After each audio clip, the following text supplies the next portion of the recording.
Sa video na ito, ituturo ko sa inyo paano magpasa ng pera from GCash to BDO Unibank. Katulad nito. Let's go.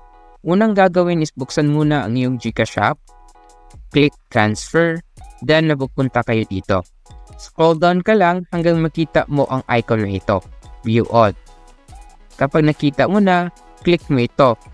Pero pag hindi mo rin makita, located siya sa lower right corner ng phone mo. Tapos mapupunta kayo dito. Then pansinin mo ang search bar. Type mo BDO, tapos makikita mo itong dalawang BDO. BDO Unibank at BDO Network Bank. Click mo itong BDO Unibank kung sa BDO Unibank ka merong bank account. Kapag sa BDO Network Bank naman, click mo BDO Network Bank. Pero since BDO Unibank meron ako, click ko BDO Unibank. Tapos mapupunta kayo dito. Fill out mo lang itong mga hinihingi na information. Kung di ka marunong, guide kita. Sa amount, ilagay mo lang pera na gusto mo ipadala from your GCash account to BDO. Note, ang minimum amount pala na pwede ipadala is 1 peso. Ang maximum amount naman ay 50,000 pesos. Note, if gusto mo i-transfer lahat ng pera mo from GCash to BDO, sabihin natin na ang laman nito is 2,115 katulad ng nasa wallet ko. Yung pwede mo lang i-transfer ay 2,100. 2,100? Bakit? 2,100 lang kasi may fee na 15 pesos sa bayad na for bank transfer. So, 2,115 minus 15 pesos equals to 2,1. So, 2,100 na lang pwede mo i-send. Kaya 2,1 na lang nilagay ko. Pero since tutorial lang ito, 100 lang iba-bank transfer ko.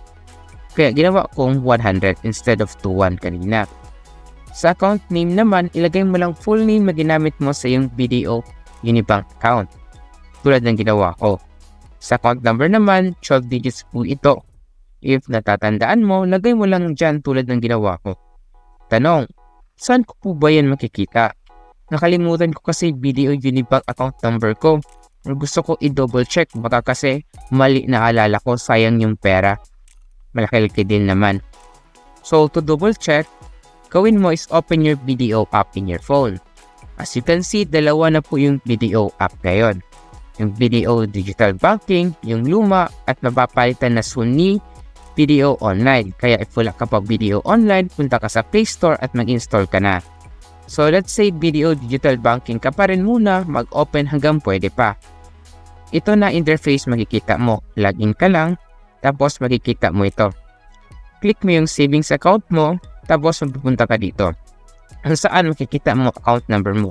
Copy mo lang yan at i-paste mo sa account number sa GCash. Paano naman po kapag sa BDO Online?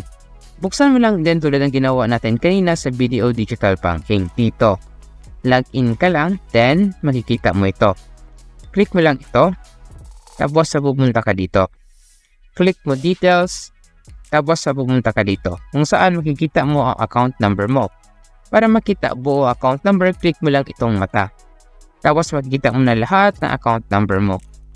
Copy mo lang din tulad ng ginawa natin kanina. Sa send receipt naman, optional lang ito. Pwede mo na dilagyan. Pero if need mo resibo, just in case magka-problema ka, lagay mo lang din para may extra resibo ka. Katulad ng ginawa ko. So kapag na-fill out mo na yan lahat, iilaw sa send money, then click mo na yan. Tapos pupunta ka dito. Note, dito banda makikita mo ulit ang mga information na nilagay mo.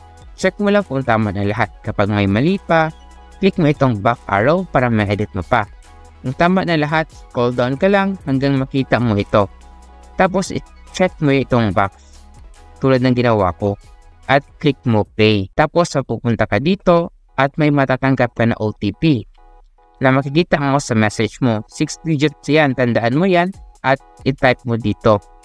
Tapos mo lang i-type, click mo submit, then makikita mo dito, pinaprocess na pinadala mo pera. So, to check if nag-success na, punta ka sa transaction and makikita mo na nasend na yung pera mo from GCash to BDO. So, check natin ulit sa yung BDO app. So, login ka ulit, tapos makikita mo ito, then it will load at magiging 2,800 na. So, na-receive na yung 100. Tulungan ka ba ng video ito ay gusto mo rin matutunan paano mag-send ng pera from GCash to Maya or PayMaya? May tutorial ako, click mo lang ito. O di kaya gusto mo matutunan paano mag-send ng pera from GCash to PayPal? May tutorial din ako para dyan, click mo lang ito. So if gusto mo pa ng more videos like this, don't forget to like and subscribe for more videos like this. Yun lang, see you in my next video. Let's go!